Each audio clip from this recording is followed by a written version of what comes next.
हल्द्वानी में प्रतियोगी परीक्षाओं में नकल करवाने की साजिश रच रहे एक बड़े नकल गिरोह का पर्दाफाश हुआ है।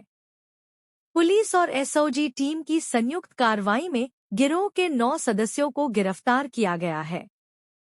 पकड़े गए सभी आरोपी उत्तर प्रदेश और हरियाणा के रहने वाले हैं। एसएसपी प्रहलाद मीणा ने प्रेस कॉन्फ्रेंस कर इस मामले का खुलासा करते हुए बताया कि ये गिरोह आगामी एसएससी परीक्षा में सुनियोजित तरीके से नकल करवाने की योजना बना रहा था। पुलिस ने आरोपियों के कब्जे से 2 लैपटॉप, कई मोबाइल फोन, नगद रुपए, चेक और अन्य दस्तावेज बरामद किए हैं। पुलिस की इस कार्रवाई से एक बार फिर ये साबित हुआ है कि परीक्षा तंत्र को चुनौती देने वाले ऐसे संगठनों पर पुलिस की पैनी नजर है। इसी संदर्भ में जो है जब भी वो एग्जाम होता है तो जो लोकल पुलिस है वो अपने लेवल पर बेस्ट प्रिवेंटिव मेजर्स करती है और सर्विलांस भी करती है, विजिलेंस करेक्शन भी करती है। हल्द्वानी में एक गैंग एक्टिव हो रखा है और ये आगामी जो मंथ चल रहा है अगस्त, इसमें कुछ एग्जाम में हेराफेरी करने की एक रेड की और इस रेड में कुछ संदिग्ध लोग हमने पकड़े। उनके कब्जे से जो मोबाइल बरामद हुए, 2 लैपटॉप बरामद हुए हैं। तो ये निकल के आया कि जो हल्द्वानी में अगले वीक में जो एग्ज़ाम होने वाली है एसएससी की स्टेनोग्राफर की, उस एग्ज़ाम को लेके गैंग यहाँ पर नकल कराने के लिए आ रखा है।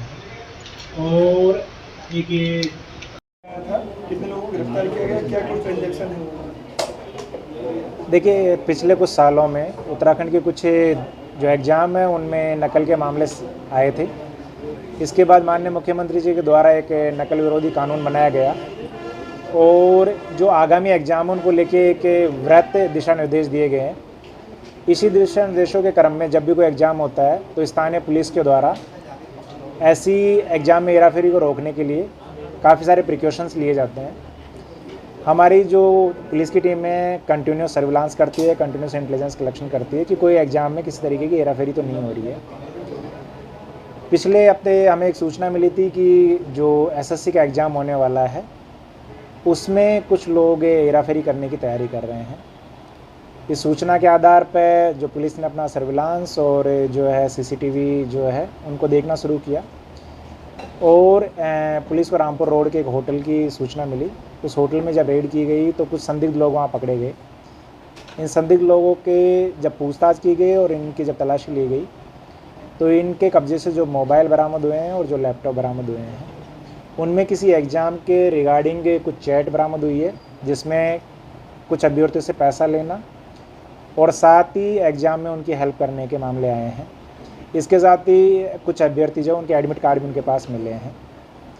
इन लोगों से डिटेल में पूछताछ करने पे पता लगा कि जो आगामी 6 तारीख से एसएससी का एग्ज़ाम होने वाला था उसमें यहाँ मुखानी में स्थित एक लैब जो है उसमें ये लोग जो अभ्यर्थी शामिल होने वाले हैं उनको नकल कराने वाले हैं। और जब इसमें डिटेल पूछताछ की गई तो ये पता लगा कि जो लैब का संचालन कर रहे हैं उनमें से कुछ लोगों की पहले से ही एग्ज़ाम में नकल कराने की क्रिमिनल हिस्ट्री है।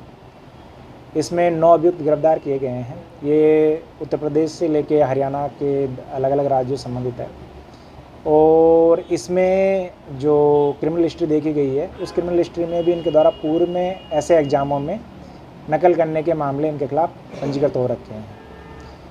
अभी तक जो पूछताछ इनसे की गई है उसमें ये निकल के आया है कि ये एनीडेस्क और किसी और ऐप के माध्यम से जो कैंडिडेट है उसको मदद करते थे और उसके थ्रू नकल कराने का उसको झांसा दे रहे थे। क्या ये चीज़ संभव है या क्या ऐसे नकल कराई जा सकती है या सर्वर में किस तरीके से लोग सेंड करते थे, इस चीज़ को लेके जांच चल रही है। अभी तक की जो जांच है उसके हिसाब से अभी तक इनके द्वारा किसी एग्ज़ाम में कोई हेराफेरी कराई गई है ऐसे साक्ष्य नहीं पाए गए हैं। आगामी जो एग्ज़ाम 6 तारीख से होने वाली थी उसको लेके लोग तैयारी कर रहे थे लेकिन पुलिस ने पहले से इनको गिरफ्तार किया है।